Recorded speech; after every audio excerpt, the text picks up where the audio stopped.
introducing the others with the farm. Before I do that, I'm going to introduce a few more people. One is Cindy Fake with UCU Cooperative Extension. She's right there with the blue and the hat on. Hi, Cindy. Also, we have Raymond Schertzinger with NID. He's back there with a blue hat on. Thanks, Ram. And next to him is NID Director Nick Wilcox. All right. And did Janet make it up? Janet Blake? She's back there. Oh, she's coming. Okay, I'll introduce her and also. Okay, Roger's whispering in my ear. Please introduce Tiffany Hayes with NRCS. She's back there. All right, we'll have everybody introduced by the end of the day. But now I'll turn it over to Amanda, and who's going to let us know about Food Love Project. Thanks, Jeff. Welcome to the Food Love Project. We have a couple seats left in the front if there's anybody who does want to take a seat or needs a seat. But we are an educational farm. We're part of Sierra Harvest, which is formerly known, you may have heard of Living Lands. So that's a nonprofit that focuses on education, celebration, and access of local food in our community. So we're a piece of that. Our focus is education and community involvement. And we've been on this site. This site belongs to the Bear Yuba Land Trust, and we've been in partnership with them since 2010. And so this is actually our 4th season. And I'd love to introduce our staff and crew here because I'm the program director, so I'm looking at all the education we do, but it's really a team effort. And so we've got 2 interns working with us this season. We've got Bree Gerard and Gracie Schatz. They're going to share a little bit about their experience on the tour. And we've got Katie Turner, who's our farm manager. And so when we were thinking about how we would work with 70 adults here at the farm, we thought the only thing we know how to do is do field trips. So you guys are going on a field trip. And the way that it's going to work is we're going to divide into 3 groups. Usually I'd ask the teachers to do that. It's good you're wearing name tags. That's always good. So we'll just go over the rules of the farm really quick. So we want to watch where we're walking. There's a lot of little baby plants growing. So if you're not paying attention, you might step on something that's growing. So you want to make sure you're always watching where you walk. Also, no running on the farm. I know it's really exciting, but we'd like everyone to walk today. Also, it would be great. We're all teachers here, so you want to listen to us and respect us like we're teachers. If you have a question, it'd be great if you could raise your hand.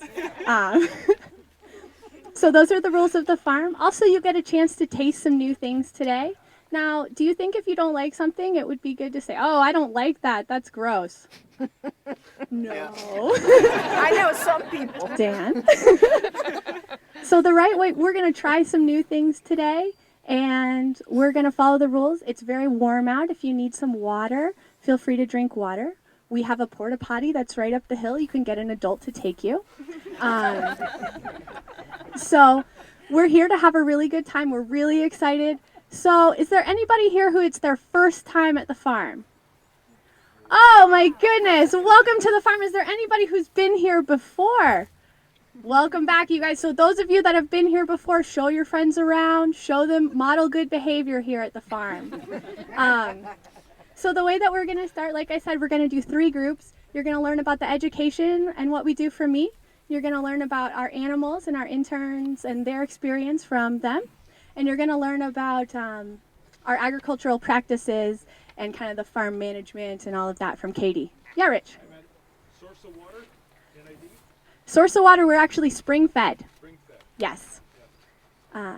Great question. So, since we don't have a ton of time, I'd love to get going. Any other questions before we start? So we're going to go through, when you hear the bell, you're going to go to your next station. We're going to show you how to do that. And at the end of the tour, we're hoping to have a few minutes to answer questions. Also, take a look around. If you have a question for any of us in particular, at the end of the session, you'll have a chance to ask it. Also, as part of what we do here, we do U-Picks for the community every Tuesday evening. So this is a place where people can come and pick their own veggies. Like we said, we're an educational farm, so we do a lot of field trips. We do our own summer camp in July. We're also part of the Land Trust summer camp that happens here. We also do weekly volunteer days on Wednesdays, so people from the community can come and get their hands dirty. Yes. Are you an organic farm? Absolutely. We get to use that word. We are an organic farm, and Katie's in charge of that, so she can speak really directly to our organic practices. Are there any other questions before we get going? Great. So rather than count you off, I think the best way to divide into 3 groups is maybe to just take this section and this section and this section. So if you feel like your group has too many people and there's less in some, you know, we are adults here, we can self-direct. I'll take this section. Great. And we'll take this section. And I'm going to take this section over here. Only fitting for us to put up a growing teepee of our own. And if you look around, these are all wishes that our kindergartners and first graders have made that help our teepee grow and also just put some good intention here. So we like to grow plants on this teepee that are great climbers. As you may have already seen here at the farm, our focus is education. So, you know, we try to marry producing a significant amount of food with the fact that we want to share the joy of eating and growing and being a part of the cycle of having good food. And so in this teepee we've got hops. They're a really vigorous perennial, and we also have beans and gourds that will grow and fill in the rest of the space. So like I said, we do field trips. You guys are experiencing a little tiny bit. Usually we have a bus full of 60 kids come. We do 5 educational stations, and they're all hands-on. So we'll be digging beds, we'll be planting seeds, we'll be tasting. And one of the things I wanted to do with you guys is do a little bit of what we do in a field trip. So I'm going to have you guys come over with me to the chamomile bed.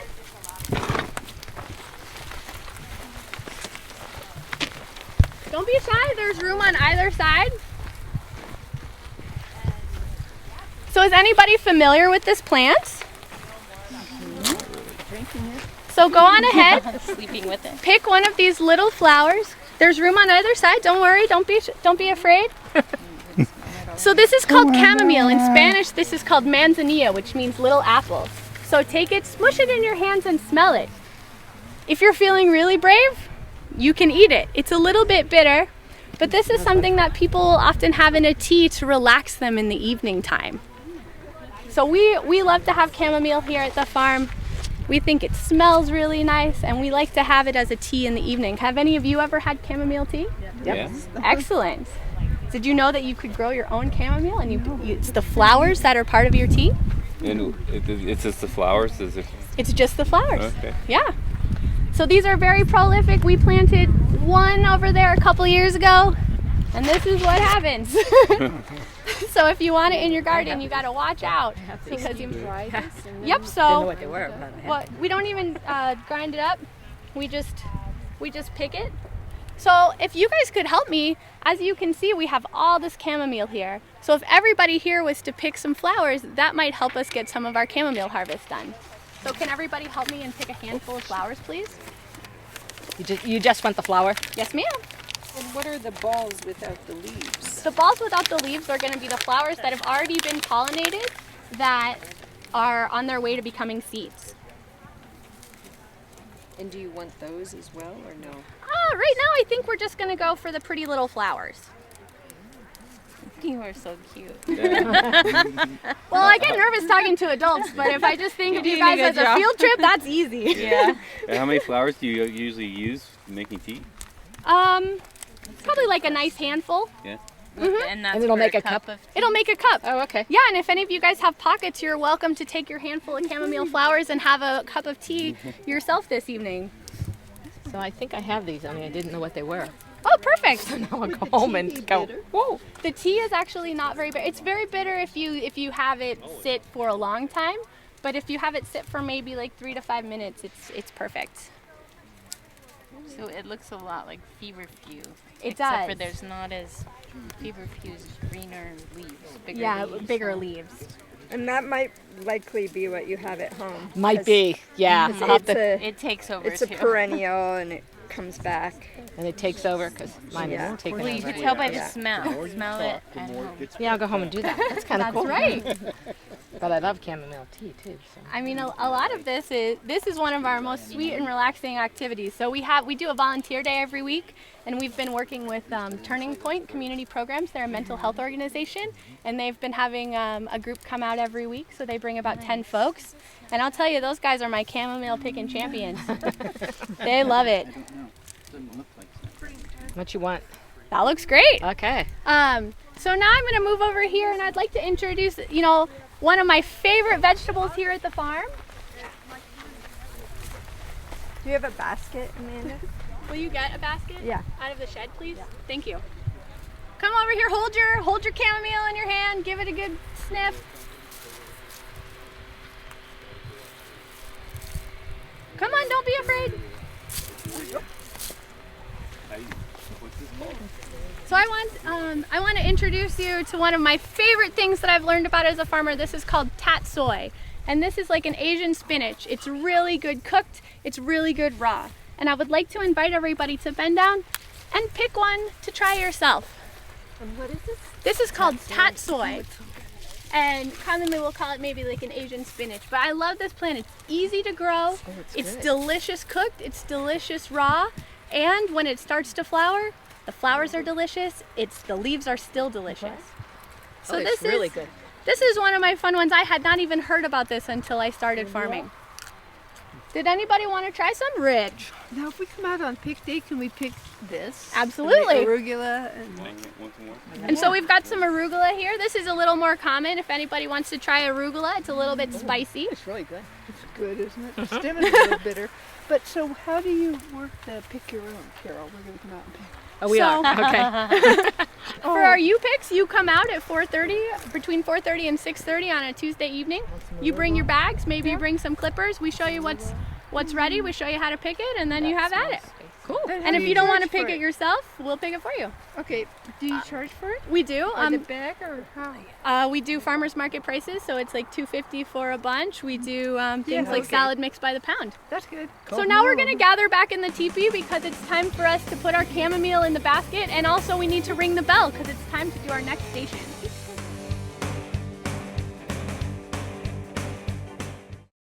It's time to visit the newly remodeled B&C True Value Home and Garden Center.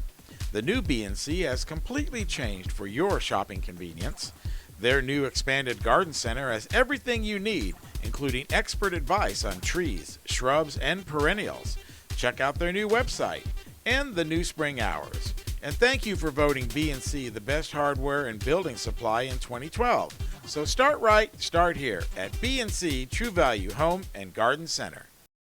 Anything Green Hydroponics is your source for hydro systems, grow lights, and soils. Anything Green offers a complete range of organic nutrients as well as fungicides, miticides, and predatory bugs. Anything Green Hydroponics has just received this year's soil. Get your totes, pallets, or individual bags. Stay tuned for future workshops. It's all at Anything Green Hydroponics. We're at SPD Market in Nevada City asking people what they like about SPD.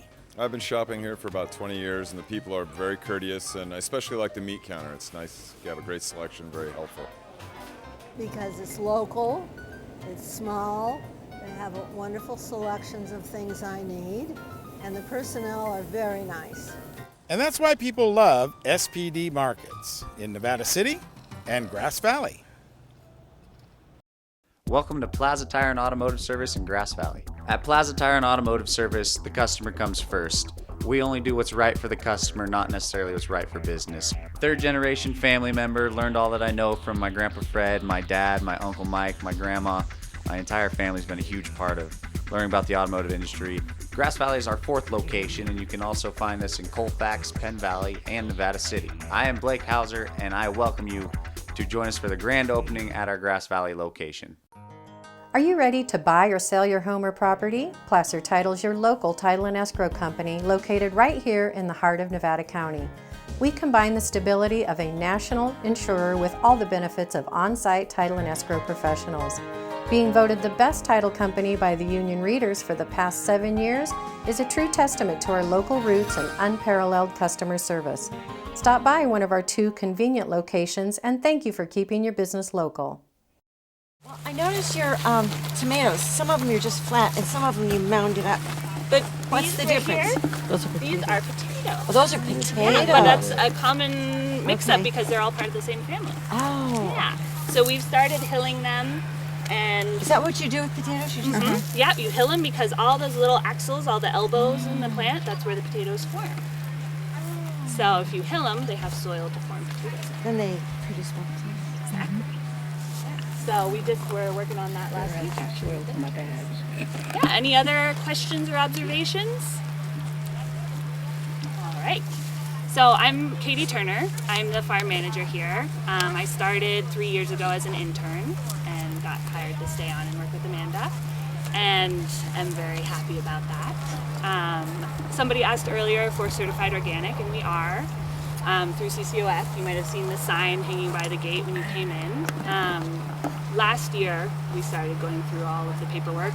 Although for as long as Living Lands had been around, we had been using organic practices, but there's just a lot of paperwork involved with actually being certified by the state. So it had sort of taken us a little while to get the momentum going to do all of that.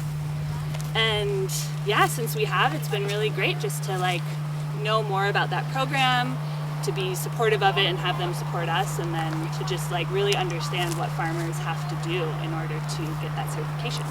It's no joke. So yeah, if you have any questions about it, feel free to ask. And yeah, it's a ongoing process. You're always making track. We are 10 months out of the year. Amanda and I get paid, and then in December and January we do whatever we want. Last year I went and traveled, and that was a really nice break from farming. Yeah, but this site is really cold, so in those winter months there's just not a lot to do here. It's like this back section, when we had that snowstorm in December, this back section was covered with snow for a month, even after it was like 70 degrees outside, a few weeks later. So it's a cold place. We don't do much in December and January. Yeah. And then our interns will start up with us in March and April, and we really get going.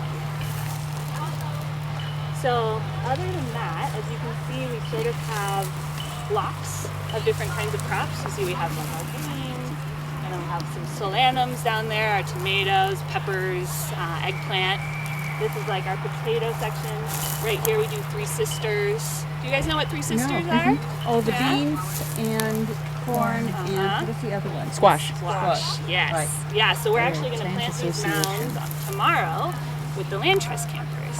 So as part of their like encounters with nature and understanding of like native cultures, they come here and we do that lesson with them because that's a really great meeting point between native culture and agriculture. Explain that. Explain how that works. Yeah, so what it is like it's a triumvirate planting where each plant gets something out of the bargain, sort of. So the corn grows really tall and supports the beans to grow up it, and the corn's a really heavy feeder, so the beans are fixing nitrogen from the air, putting it in their roots, and the corn can take that up and be well fed.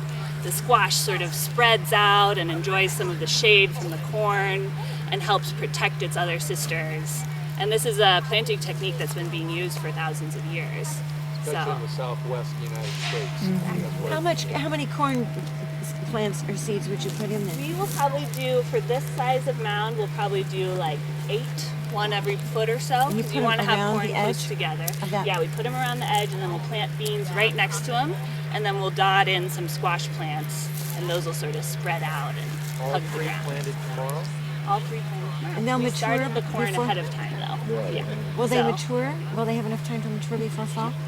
So the great thing about the varieties we plant in our Three Sisters mounds is they're all drying varieties.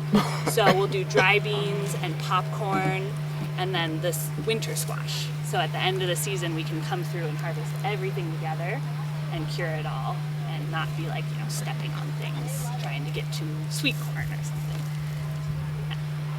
Yeah, I live around the corner, Oh, and so we have cool nights. So We do. August, Yeah. my corn is never successful. Yes, we do have cold nights. We don't grow sweet corn here. We just grow popcorn, which is a much smaller plant and doesn't seem to be as affected by the cold nights. And we don't get a huge crop of it because a lot of the point of growing it is just to educate people and children about it. So we're not like, oh, gosh, we need like this amazing production of popcorn. It's more just like, oh, hey guys, this is popcorn growing. Like, who's ever thought about where popcorn comes from? You know, so it's more like we're not too like tied to the fact that we might not get the best production out of it. But that's a really great question, and reminds me that like this is a really cold site, and that affects the way that we grow things. You know, we harden our tomato plants off really well. We grow them in this greenhouse, which is not insulated at all. The only warmth we get is from thermal mass. We have buckets of water and like big 55-gallon drums of water that soak up heat during the day and then release it at night when it gets to be too cold. And so our plants are from the very get-go very strong. And so, you know, we have our tomato plants growing into the fall, and if it gets cold here at night, we might cover them, but that's not going to do a whole lot. They need to be strong to begin with. Yeah, that's part of our What's under the row covers? Under the row covers are some pumpkins that we just seeded, and we're, again, trying to keep them warm so that they sprout, and trying to keep cucumber beetles off of them, because we do have some cucumber beetle problems here. Not as bad this year. It's been a really interesting year for pests.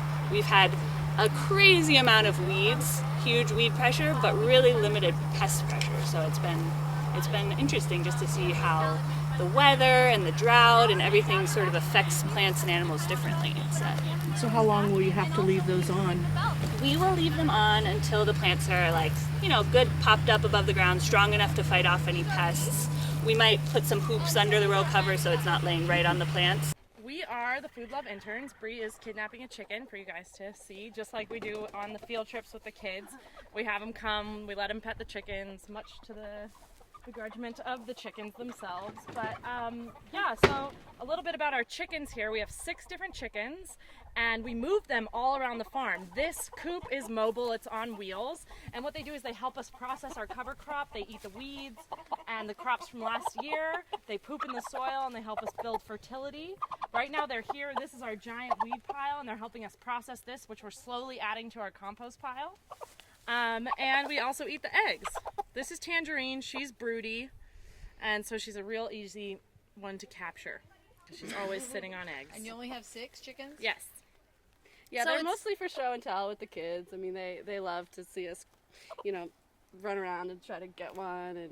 And the funniest thing that can happen at the farm, probably. And we let them pet them. And they produce enough eggs for us to eat, but you know, the heart of this farm is not that we're a production farm. We're an education farm, and we're trying to create a really fascinating experience for kids here. How long are the kids here? So usually we get field trips from the local public school. Kindergarten through 3rd graders come here, and they're usually here for at most an hour and a half, 2 hours, and we do the rotation. So we only get to interact with each kid for about 15 or 20 minutes.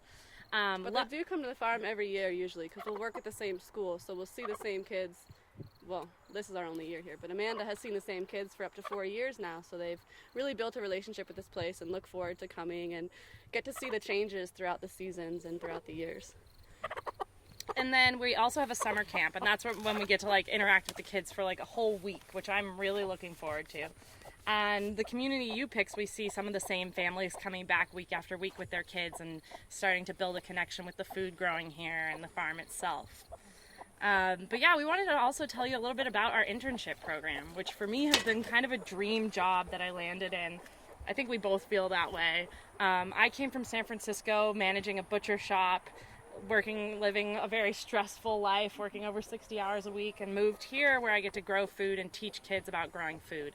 And not only that, but Sierra Harvest as an organization is really well networked, and I have access to all these different farmers, and they all just want to teach us whatever we want to know about farming. And I don't know if you guys have met Farmer Leo. He sort of started Living Lands, and he has just invited us to his house to look through his closets of seeds that he's saved, and he starts all these plants every year. Oh, you want basil, you want dill, you want tomatoes, and we can call him, borrow his tiller, we get advice, and I just feel like I am overwhelmed constantly by how much knowledge and how much knowledge is in this community about farming and how accessible that is. Yeah, and I came out from Michigan. I was teaching, being a substitute teacher, and farming at the same time. And I was like, they were kind of conflicting, you know, because I'd go to work as a teacher with dirty fingernails, and I'd be like, I'm a farmer, and they'd be like, what are you talking about? So I was really curious about how to combine those, and I came out to California looking for an educational farm to work on, and I'm really glad I found this place. It's a great little farm, and the impact that we have on kids is huge. So when they come out and they get to try, you know, peas, we had 2 little girls about this tall eating handfuls of peas off that plant yesterday, and it was just so amazing just to see them really get into it. First they're really timid, like how do I pick it? And I'm like, here, get 2 hands in there and pick it, and then they're just stuffing their face, and they love it. And one of the stories that Sierra Harvest tells with amongst ourselves is, you know, one of the programs is the Farm to School, and they bring all this produce to about 18 different schools in the area, and they do it as a monthly thing. It's a different type of produce every month. So they brought these salad turnips. It's like kind of like a radish, a mild radish. You can eat it raw. And they brought them into the schools, and the kids hadn't tried salad turnips before. A lot of them were like kind of, you know, not really into it at first, but once they try something new, they sometimes just fall in love with it. And I guess the story is that the farmer who had donated the produce was at the market the next week, and about 3 different kids said, oh my gosh, that's a salad turnip we try in school, Mom, Dad, like we have to buy this. And so it's an amazing way to, like, you know, bring healthy food to not only the kids but their families and the whole community. And in that way we sort of view the kids as the catalyst for change in our economy and in our culture. They're going home and they've tried these organic fresh vegetables. They've pulled carrots out of the ground, and they have this new connection to their food and a new taste in their mouth of what it really tastes like to have fresh organic produce. And they'll educate their families and become the consumers of the future that make the choices that run our country. And that's sort of the vision of the educational farm. And in the end, it's like, that's a big vision, and it's serious and it's important, but most of what we're doing is just having so much fun with these kids and teaching them about food. They love everything about farming, actually. I was planting carrots with a group that was here last week, and we ran out of space in the bed, so I got to my last group and I was like, oh no, we don't have any more space to plant carrots. What are we gonna do? Let's weed. So the girls are getting down weeding, and they're like, this is great, I'm getting out my aggression. And they're like 8 years old. I'm like, you got it.